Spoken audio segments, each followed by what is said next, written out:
नमस्कार, मेरो नाम महेश भट्टराई हो। म यस विद्यालयको सामाजिक विषयको शिक्षक। यही माघ 21 गते सरस्वती पूजाको शुभ अवसरमा नर्सरीदेखि कक्षा 9 सम्मका बालबालिकाहरूलाई शैक्षिक सत्र 2082 का लागि फ्री एडमिसनको व्यवस्था गरेका छौँ।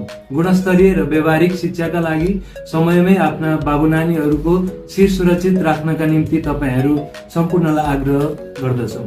साथै माघ 19 गते शनिबारका दिन यस विद्यालयको पिनाकल किड्स प्याराडाइजको आयोजना गर्ने भएको छ, जहाँ बालबालिकाहरूका लागि विभिन्न खेल सामग्री लगायत अन्य मनोरञ्जनका सामानहरू पनि हुनेछन्। उक्त दिन इच्छुक अभिभावकज्यूहरूले आफ्ना बालबालिकाहरूलाई मनोरञ्जन दिलाउन पाउनुहुनेछ। धन्यवाद, नमस्कार।